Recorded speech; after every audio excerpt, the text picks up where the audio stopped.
Queen Valithor sat upon her throne of black crystal and looked down at the gathered nobles with cold golden eyes that had seen empires rise and fall across 10,000 years of Kirithan history. Her empire was dying, and she knew it better than anyone else in the Grand Chamber. The Kirithan Dominion had ruled this sector of the galaxy for longer than most species had existed. But now the signs of decay were everywhere in the empty nurseries, in the bored warriors who had forgotten how to fight, in the stagnant science that had not produced a new discovery in 300 years. Something had to change, or the Dominion would crumble into dust like so many empires before it. That was when the humans arrived. They came in their crude ships, held together with hope and determination. These strange, soft creatures, with their short lives and their endless hunger to grow, expand, and change. The Galactic Concord had welcomed them, and now they were everywhere building, trading, laughing, dying, and somehow always moving forward despite everything the universe threw at them. Valithra had studied them carefully, and what she saw both disgusted and fascinated her. They were weak individually, these humans, with their fragile bodies and their brief lifespans that barely lasted a century. But they bred quickly and adapted faster, and their genetics mixed with almost anything. Where other species saw obstacles, humans saw opportunities. Where the Kirithan had grown comfortable and still, humans never stopped pushing. The Queen wanted that energy for her bloodline, but she refused to give humans any real power in exchange for it. She needed a plan that would bring human genetics into the royal family while keeping the humans themselves firmly beneath Kirithan feet. And after many sleepless nights, she finally found one. She would arrange a marriage not between equals, but between a princess and a nobody. Her youngest daughter, Kiraveth, was the obvious choice for this political sacrifice. Among all of Valithra's children, Kiraveth was the disappointment, too gentle for court politics, too soft-hearted to command armies. Too interested in growing things in gardens when she should have been learning to destroy her enemies. The Queen had never understood this strange child who preferred flowers to power. Kiraveth would be married to a human of the lowest possible status. Someone so unimportant that the message would be clear to everyone. Humans were pets to the Kirithan. Useful animals to be bred for their qualities, but never respected as equals. Valithra summoned her advisors and ordered them to find the most insignificant human male they could locate. No politicians, no military officers, no one with any influence or importance whatsoever. They found Marcus Chun. He was an agricultural engineer from a colony world, a man who spent his days studying dirt and plants and irrigation systems. He had no family connections, no wealth, no military training, and absolutely no political value. He was perfect. The Queen arranged everything through the Galactic Concord, framing it as a gesture of goodwill and integration between species.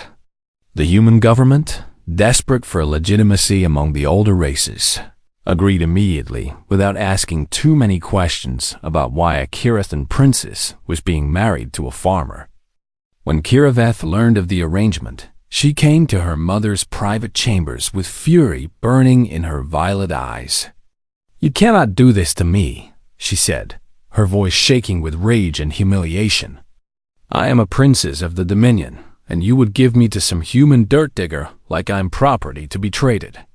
Valithra looked at her daughter with the cold patience of a predator who had already won. "You are property, child my property, and the property of the Dominion. You have proven yourself useless for any other purpose, so you will serve the Empire in this way. The human will give us access to their adaptive genetics, and in return, we give them nothing but the illusion of acceptance." "I will refuse," Kiraveth declared. "I will speak publicly against this marriage and shame you before the Concord." The Queen smiled, and it was not a kind smile.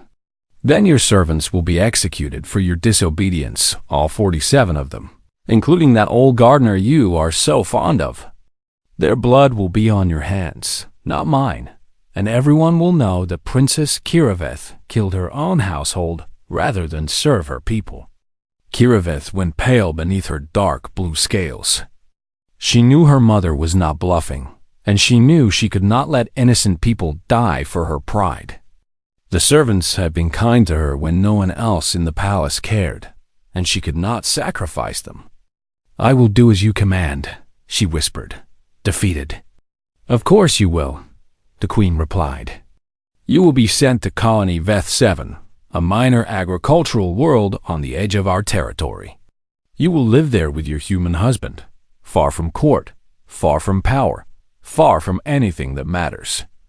Perhaps in your exile, you can finally make yourself useful by producing hybrid offspring for study." The wedding was a small affair held in the palace with minimal ceremony. Marcus Chen arrived looking confused and uncomfortable in borrowed formal clothing that did not fit him properly.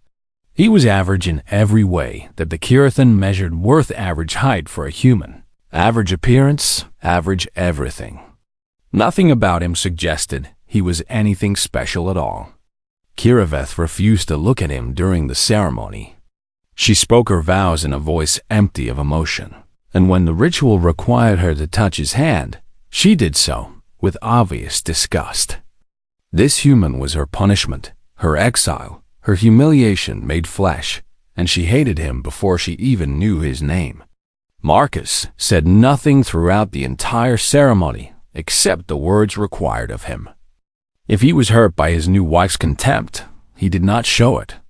He simply stood there quietly, a man who seemed to understand that he was a piece in a game he had not chosen to play. After the wedding, the queen summoned them both for a final audience. "You will leave for Colony Veth 7 tomorrow," she told them. "The colony has been struggling with crop failures for the past decade, so your agricultural skills may actually prove useful, human. Consider it a gift that I am sending you somewhere your pathetic expertise might matter." Marcus bowed his head respectfully. "I will do my best to help the colony, Your Majesty," he said in a calm voice that held no anger or resentment. Valethra found his composure irritating. She had expected groveling or defiance, something she could use against him, but this quiet acceptance gave her nothing. "See that you do," she snapped. "And remember that you exist in my empire only because I allow it. My daughter may be forced to tolerate your presence, but you will never be anything more than a useful animal to the Kirathan people." "I understand," Marcus replied. The queen dismissed them with a wave of her hand, already thinking about other matters. She had solved two problems with one action. Her disappointing daughter was removed from court, where she could embarrass the family no further. And the humans had been shown their proper place in the Kirathan hierarchy.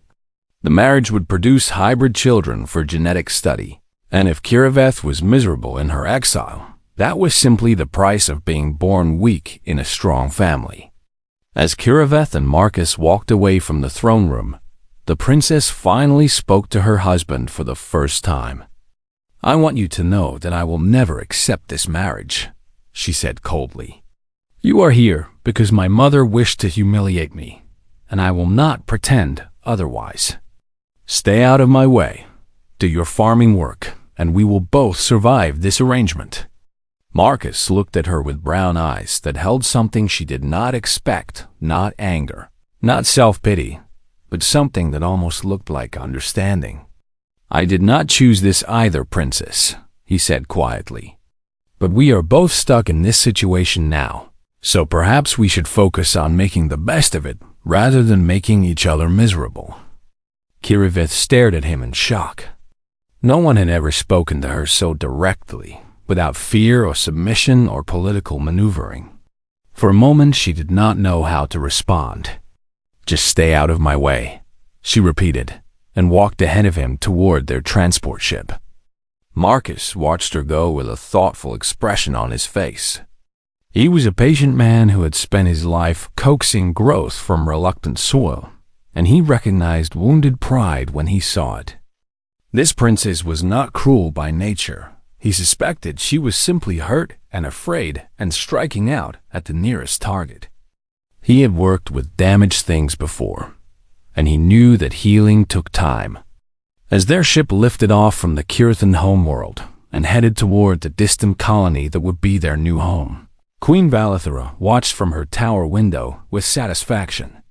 She had removed a problem and gained an advantage, all with a single clever move. She had no way of knowing that she had just planted the seeds of her empire's transformation, or that the useful animal she had dismissed so easily would one day change everything she believed about power and strength. But she would learn. The universe has a way of teaching lessons to those who think they already know everything, and the Queen's education was about to begin. Colony Veth 7 was everything the Queen had promised: remote, struggling, and utterly forgettable. The small settlement sat in a valley between two mountain ranges on a world that seemed determined to kill everything that tried to grow on it. The soil was thin and acidic, the weather unpredictable, and the native insects destroyed crops faster than they could be planted. When Kiraveth and Marcus arrived, the colonists greeted them with tired eyes and hollow cheeks. These were Kirithan who had been sent here as punishment or born here without hope, and they had long ago stopped believing that anything would ever improve. The princess was given a modest house on the edge of the settlement, far from the administrative buildings where the colony's overseers lived. It was a clear message about her status. She was royalty in name only, exiled and forgotten. Kiraveth spent her first weeks in the colony avoiding everyone, including her husband. She stayed in her room reading old texts and mourning the life she had lost. Sometimes she stood at her window and watched the colonists struggle with their failing farms, but she felt no connection to their suffering. They were common people, and she was a princess, even a disgraced one. Marcus, meanwhile, went to work immediately. He walked the fields alone, taking soil samples and studying the patterns of growth and decay. He talked to the workers, the lowest caste of Kirithan society, barely above slaves, and asked them questions about the land and the seasons and the problems they faced. The workers were shocked that anyone would speak to them at all, let alone ask their opinions. "The human wants to know what we think," they whispered to each other in amazement. "He treats us like we matter." Marcus did not understand the strict social hierarchy of Kirithan society, and frankly, he did not care about it. He was a farmer, and farmers knew that the people who worked the land understood it better than any noble sitting in a palace. If he wanted to fix the colony's problems, he needed to listen to the people who had been fighting those problems every day. Within a month, he had identified several major issues with the colony's agricultural practices.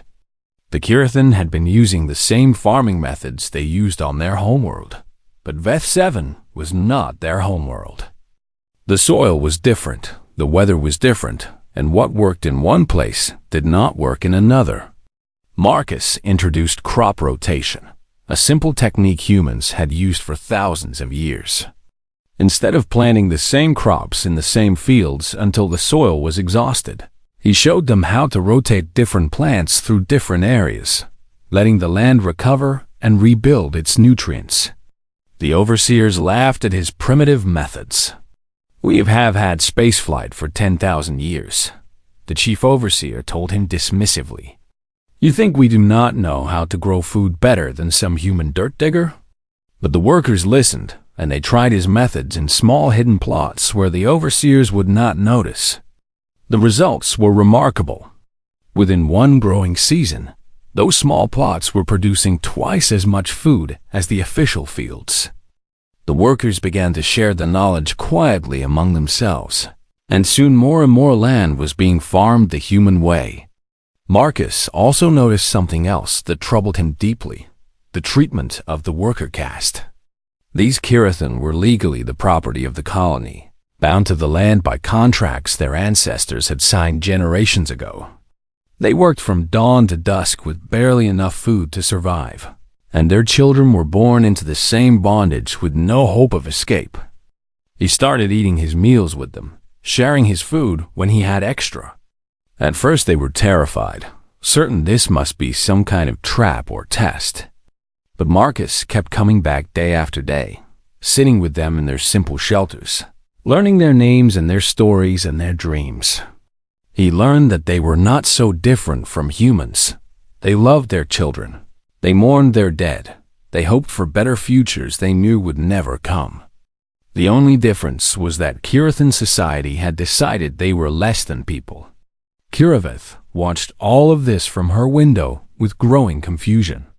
She had been taught her entire life that the worker caste existed to serve their betters, that they were simple creatures content with their place in society. But she saw how they gathered around Marcus, how their eyes lit up when he arrived, how they laughed at his jokes and trusted him with their secrets. Why would they respond this way to a human if what she had been taught was true? One evening, curiosity finally overcame her pride, and she walked out to the fields where Marcus was teaching a group of workers how to build a better irrigation system. "Why do you waste your time with them?" she asked coldly. "They are workers, nothing more. They cannot understand what you are trying to teach them." Marcus looked up at her with those calm brown eyes that always seemed to see more than she wanted him to. "They understand perfectly well, Princess. In fact, Tarek here has already improved on my design. He figured out how to use the local clay to create better water channels than anything I suggested." The old worker Tarek ducked his head in embarrassment, unused to being praised. Kiraveth stared at them both, not knowing what to say. She had never heard anyone speak of a worker as if their ideas mattered, as if they were capable of improving on anything. It went against everything she had been raised to believe. "You are a very strange human," she finally said, and walked back to the house. But she did not stop watching. 3 months after their arrival, Kiraveth fell terribly ill with a native pathogen that her immune system could not fight. The fever burned through her body, leaving her too weak to stand, too sick to eat, barely able to breathe. The colony's medical officer examined her briefly and shook his head. "There is nothing I can do," he told Marcus. "The disease must run its course. She may survive, or she may not. It is in the hands of fate now." Then he left, because a disgraced princess was not worth his time or his limited medical supplies. Marcus did not leave. For 9 days and nights, he sat beside Kiraveth's bed, cooling her fever with wet cloths, dripping water and broth into her mouth when she was conscious enough to swallow, holding her hand and talking to her softly when the nightmares came.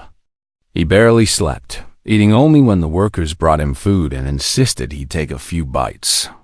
Kiraveth drifted in and out of awareness, but even in her darkest moments, she could feel his presence beside her, steady, patient, unmoving.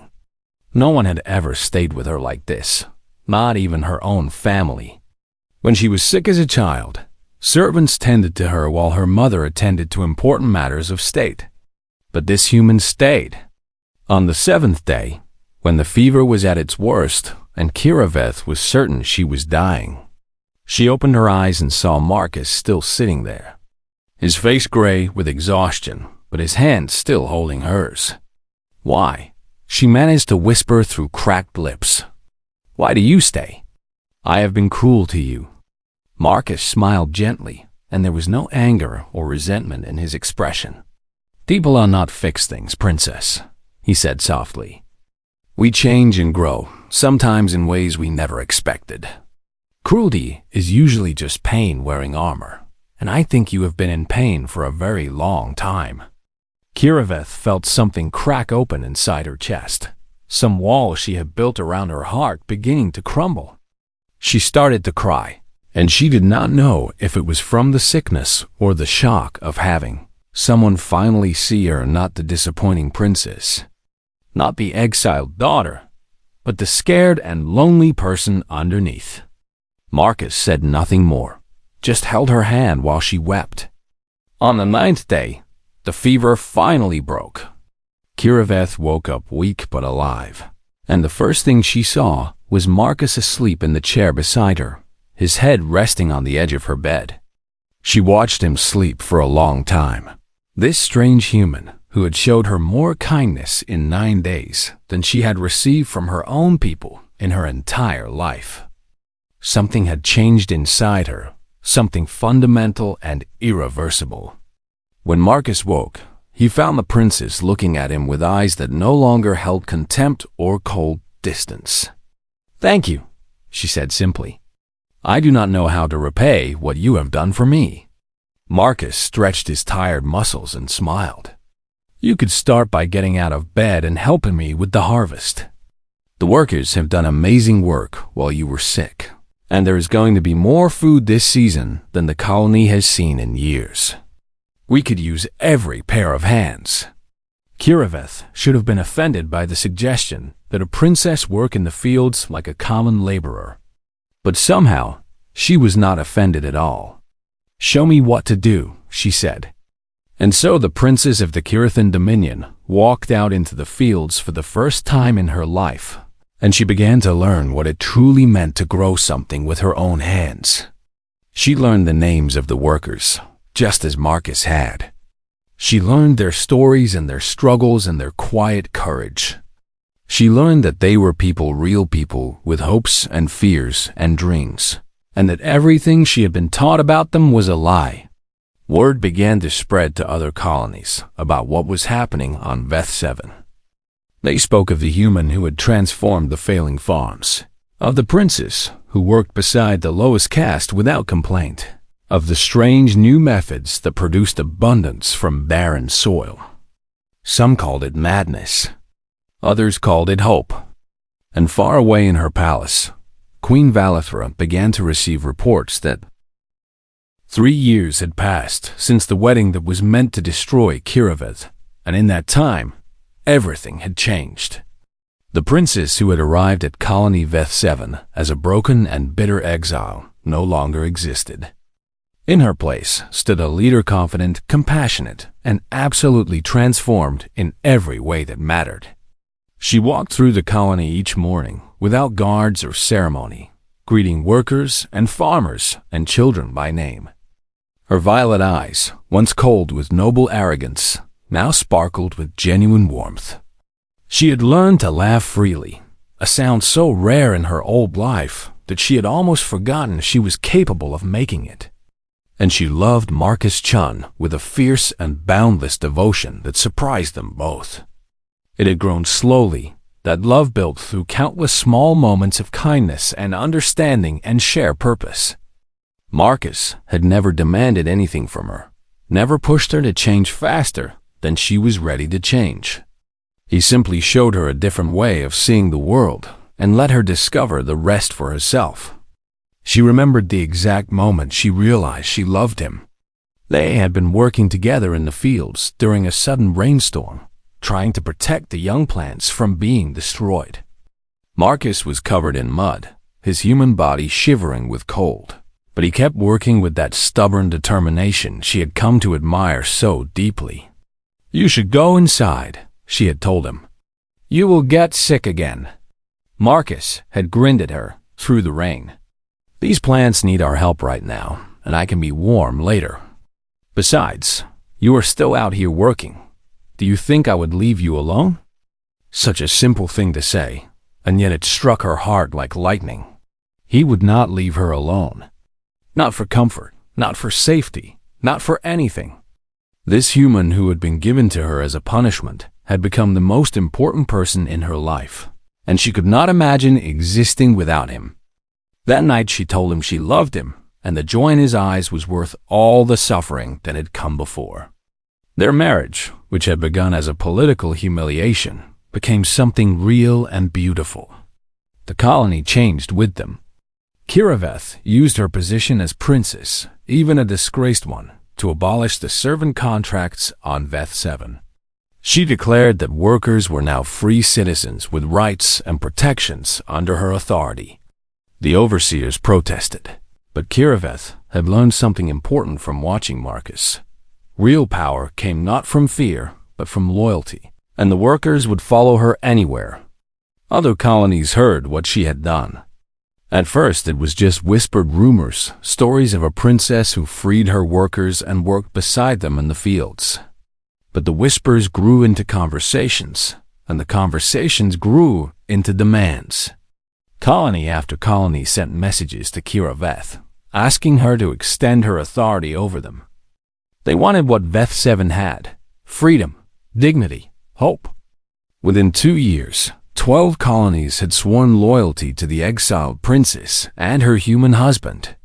The common people called this growing territory Kira's Garden, and they spoke of it as a place where anything could grow, not just crops, but dreams and possibilities. Kira Veth established schools for workers' children, something that had never existed in Kirithan society. She built medical clinics that served everyone equally, regardless of caste. She created councils where workers and nobles sat together and made decisions as equals. Everything the Dominion believed about hierarchy and power, she challenged and changed. And through it all, Marcus was beside her, not as a leader himself, but as her partner and advisor and the person who reminded her why she was fighting. "You have to understand what she has done," Marcus explained to a group of human settlers who had come to join their growing territory. "Kira is not just changing laws, she is changing how an entire civilization thinks about itself. 1,000 years from now, people will look back at what started here and know this was the moment everything became different." The human settlers brought new skills and new ideas, and they integrated with the Kirithan population in ways no one had expected. They married, had children, built businesses together. Within Kira's Garden, species mattered far less than character. Queen Valithera received detailed reports about all of this, and each one filled her with greater fury. Her daughter, her weak, disappointing, useless daughter, had somehow become a threat to everything the Dominion stood for. The social order that had maintained Kirithan power for millennia was being dismantled by a princess who preferred farming to politics. And the human, that worthless dirt digger she had chosen specifically for his insignificance, had turned out to be the most dangerous creature she had ever encountered. Not because he was violent or ambitious, but because he was kind. His kindness spread like a disease, infecting everyone it touched. Workers who should have been grateful for their servitude now demanded freedom. Nobles who should have been loyal to the crown now questioned whether the old ways were just. Even members of Valethera's own court whispered admiringly about what Kira Veth and her human had built. The queen knew she had to act, but she hesitated. Any direct move against her daughter would be seen as tyranny, and there were already too many people sympathetic to Kira's cause. She needed to wait for the right moment, the right excuse to crush this rebellion before it spread further. That excuse came when Kira Veth announced her pregnancy. The news sent shockwaves through the entire Dominion. A hybrid child, half Kirithan, half human, would be the first of its kind born to the royal family. The implications were staggering. If this child was healthy and strong, it would prove that human genetics could successfully merge with Kirithan bloodlines. It would validate everything Kira Veth had been saying about equality between species.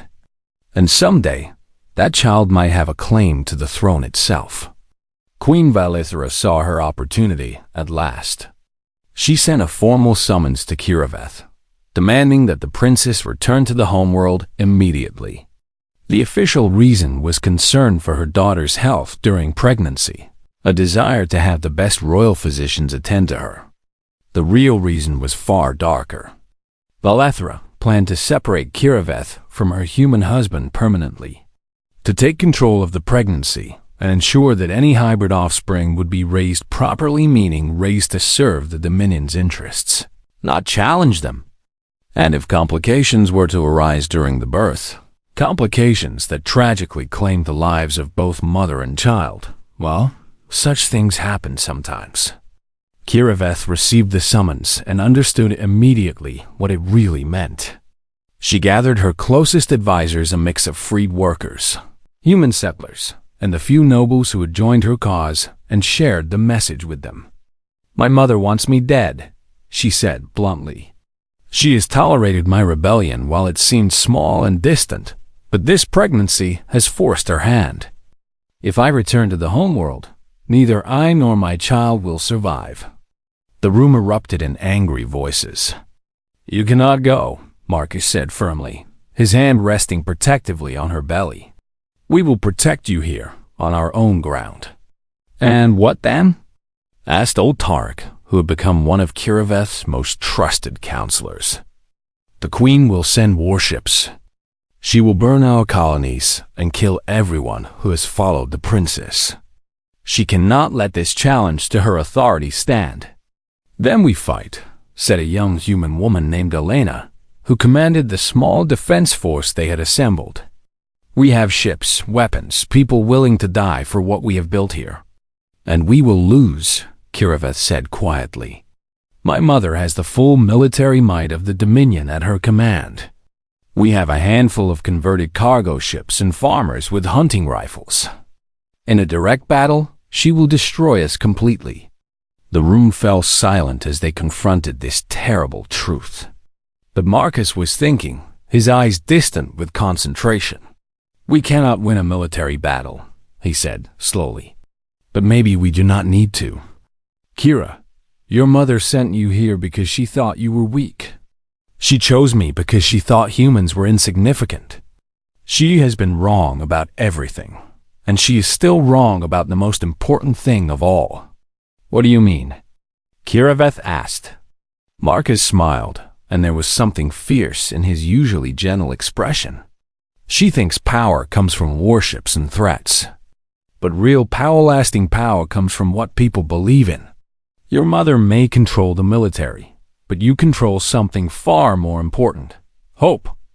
The workers across the Dominion have heard about what we built here.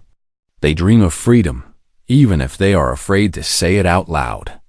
The question is, how do we make them brave enough to stand with us? Kiraveth looked at her husband, this human farmer who understood power better than any noble she had ever known. What do you suggest? She asked. Do not hide, Marcus said. Announce your pregnancy to the entire Dominion. Tell them why you refuse to return to your mother. Tell them what you believe in and what you have built. Let every worker and every common citizen hear your voice and decide for themselves who they want to follow. It was dangerous, incredibly dangerous. If no one responded to her message, Kiraveth would have exposed herself without gaining any protection. But if enough people listened, if enough people believed in what she represented, she took a deep breath and made her decision. Open a channel to every communication relay in the sector, she commanded. I have something to say to my people, all of my people.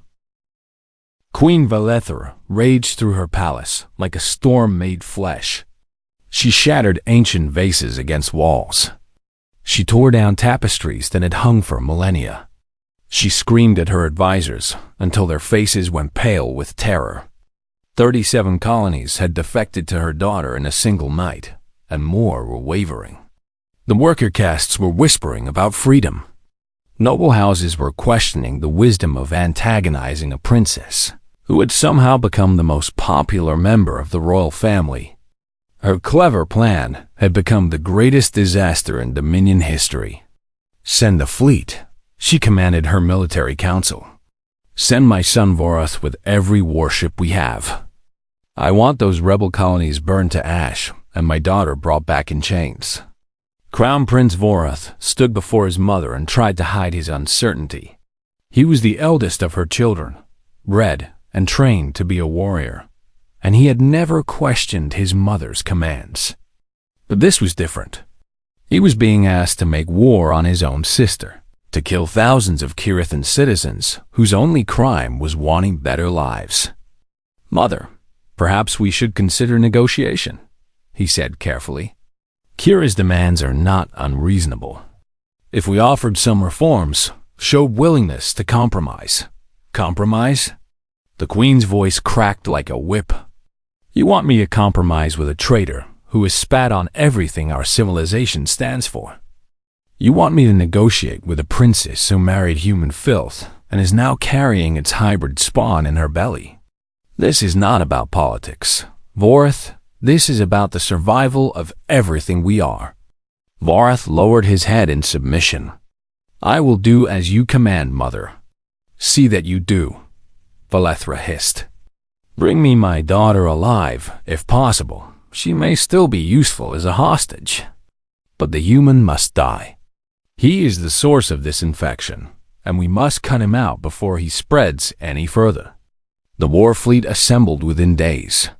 57 warships, the pride of the Kirithan military, armed with weapons that could crack planets and crewed by soldiers who had trained their entire lives for combat.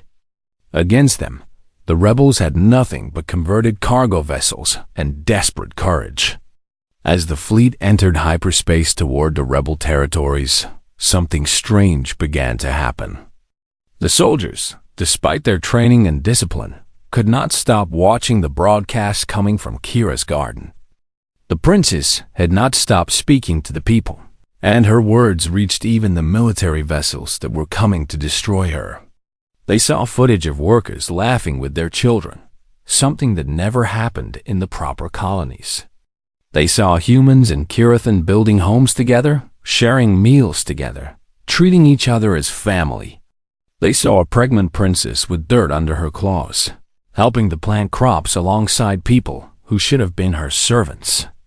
It was propaganda, their officers told them, lies designed to weaken their resolve. But it did not look like lies. It looked like something they had never seen before, something that looked strangely like happiness. Crown Prince Vorath watched too, alone in his quarters where no one could see his troubled expression.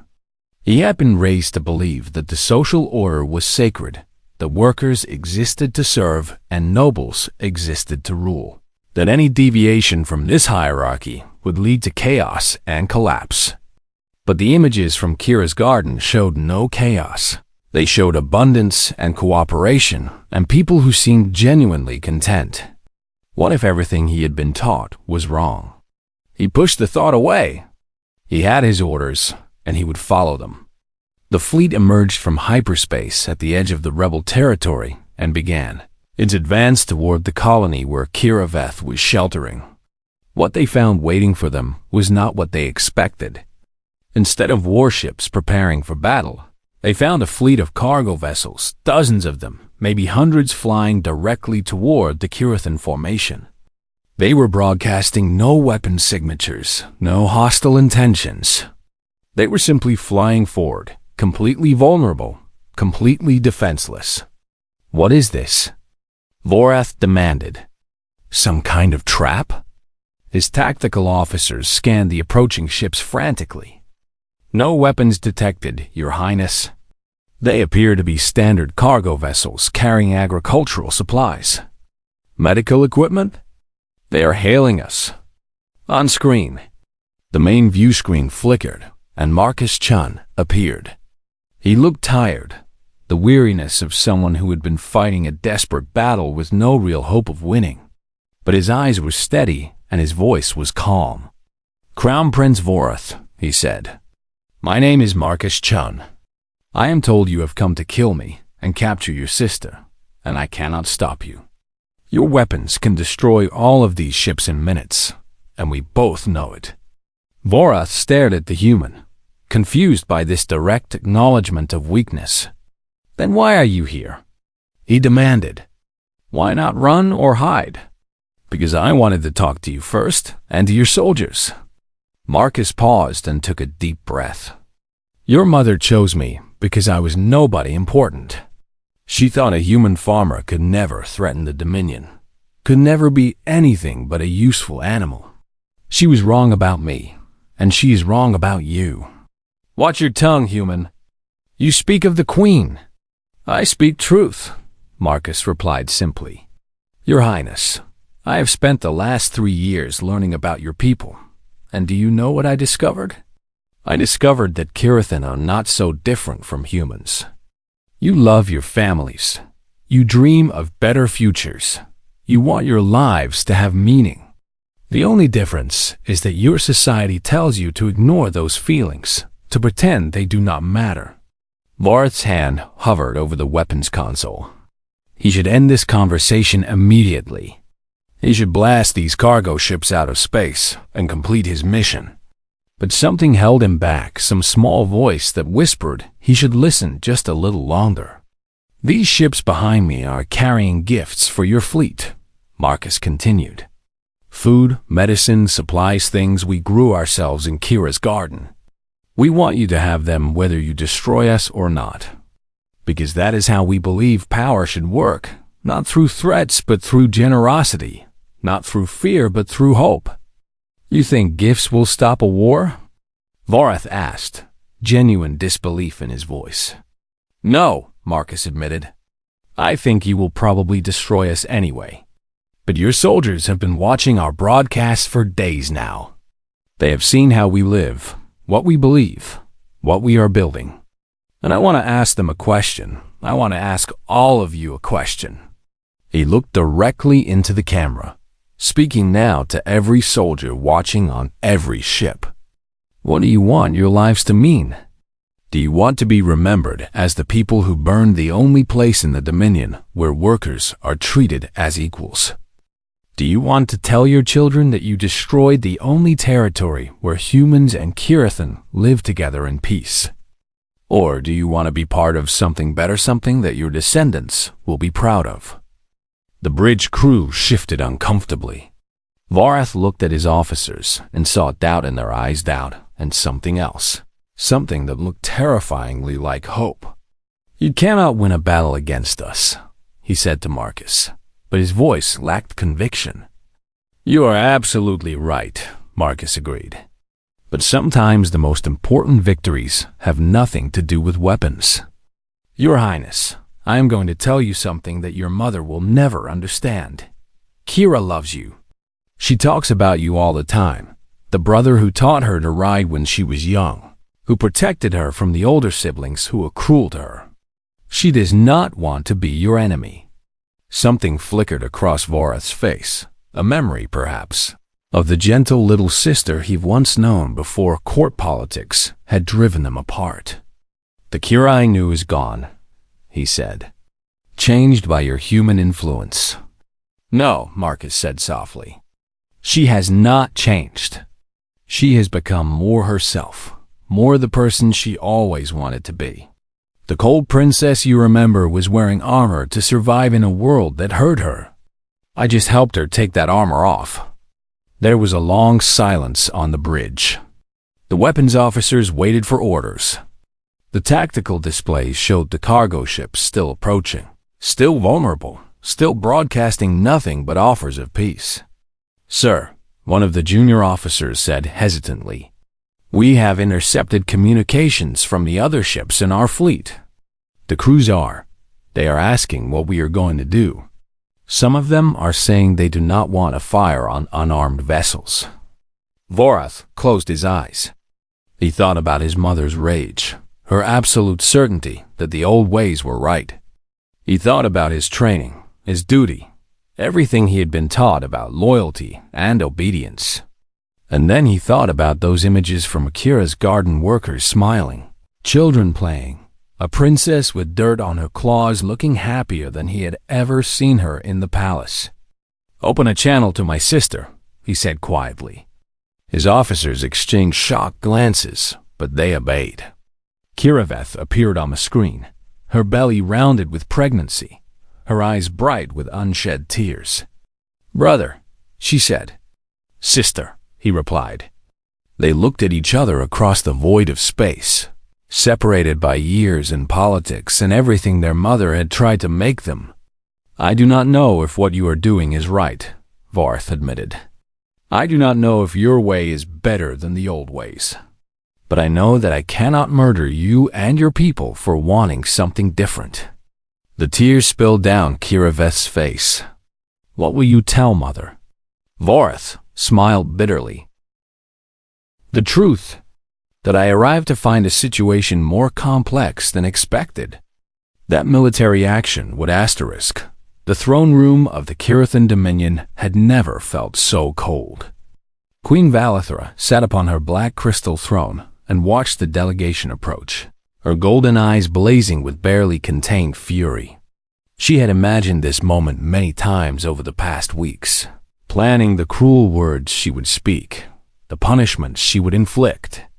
But nothing had prepared her for what she actually saw. Princess Kiraveth walked at the front of the group, her belly heavy with child, her scales gleaming with health and vitality. She moved with a confidence that had never existed during her years in the palace, the confidence of someone who knew exactly who she was and what she believed. Beside her walked Marcus Chun, the human farmer who had destroyed everything. He looked ordinary, so painfully, insultingly ordinary.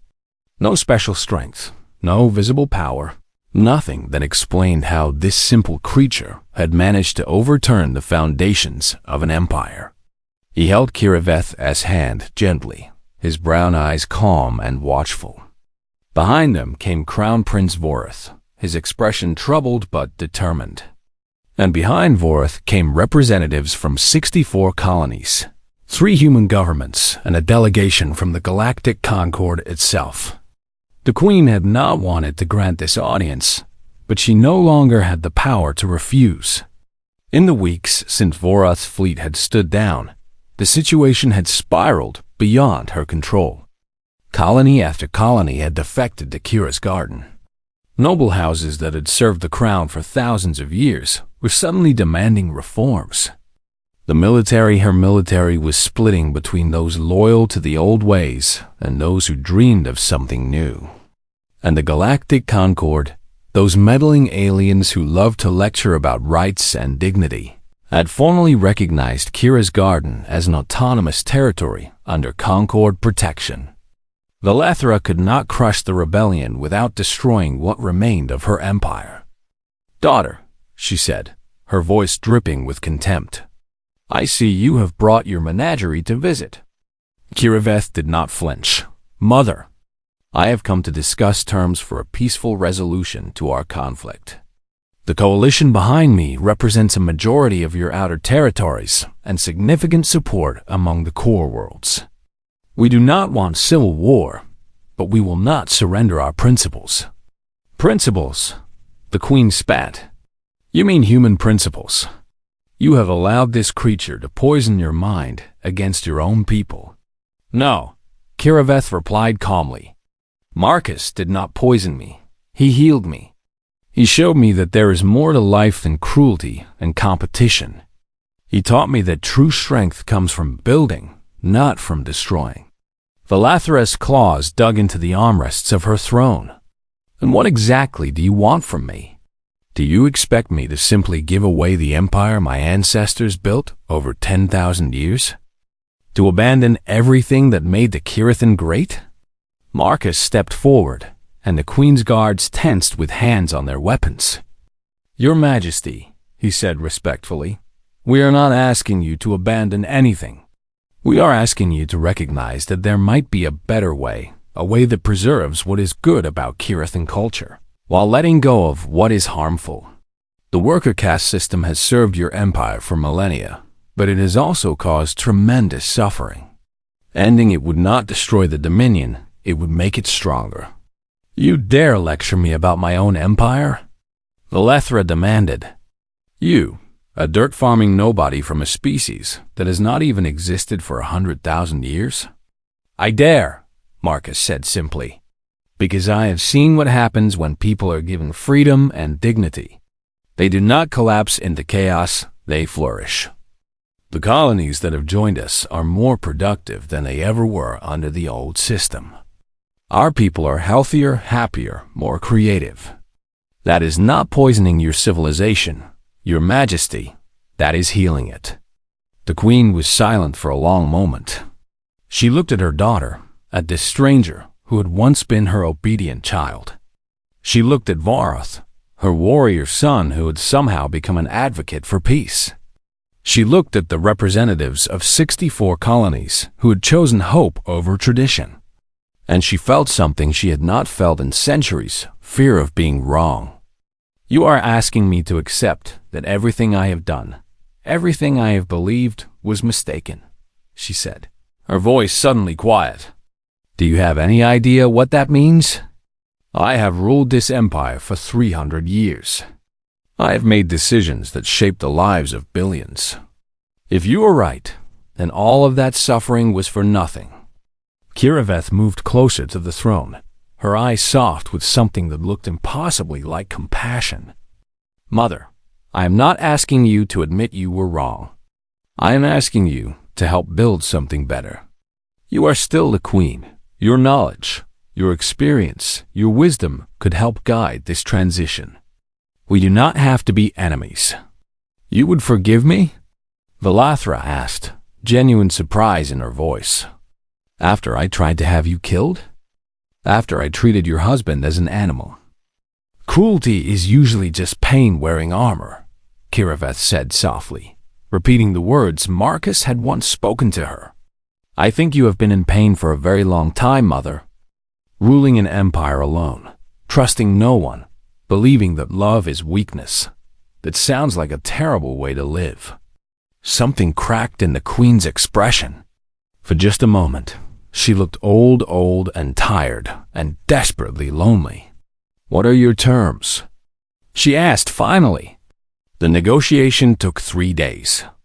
When it was finished, the Treaty of Kira's Garden had established a new order for the Dominion. The worker caste system would be abolished over the next decade, with freed workers receiving education and opportunities to build new lives. The hybrid territories would be recognized as autonomous regions with their own laws, serving as models for the reforms that would eventually spread throughout the empire. Human settlers would have equal rights with Kirathan citizens, and mixed marriages would be legally protected. Queen Valathra remained on the throne, but her power was now limited by councils that included representatives from all castes. She hated it, but she understood that the alternative was worse, a civil war that would destroy everything she had built. And Kiraveth returned to her garden, to the work of building the future. The years that followed were difficult, full of setbacks and struggles and moments when the whole fragile piece seemed ready to collapse. Old prejudices did not die easily, and there were many who resisted the changes with everything they had. But slowly, steadily, the new way took root.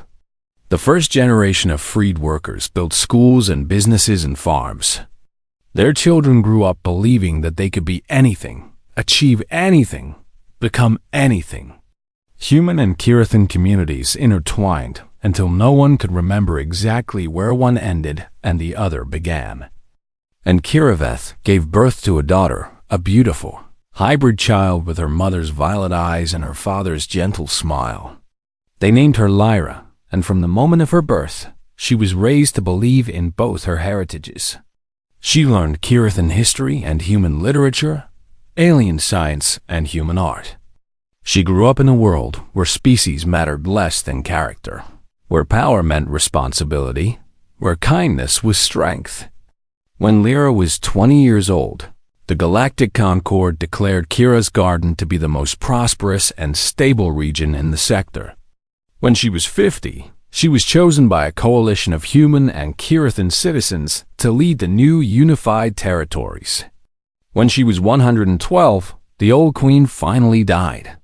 Valathra had lived long enough to see her granddaughter become the most beloved leader in Kirathan history.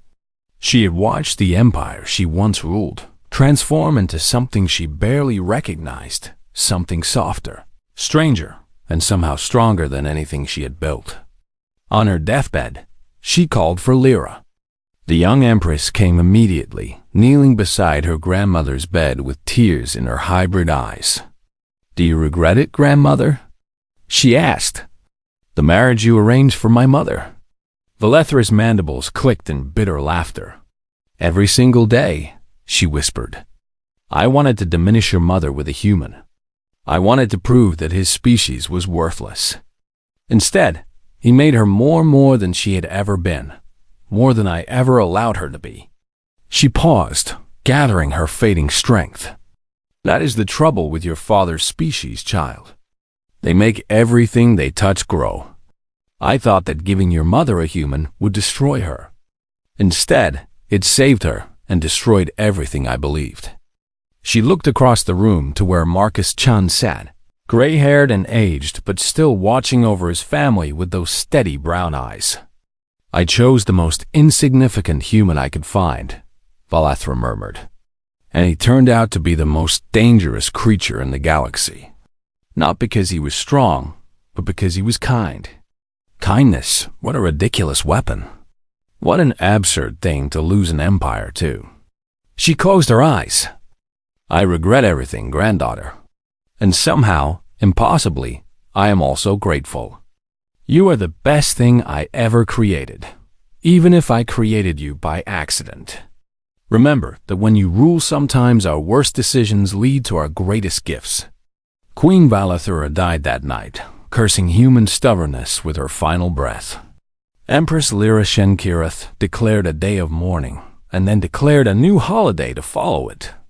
She called it Growth Day, a celebration of the gardens that had sprung from unexpected seeds of the futures that grew.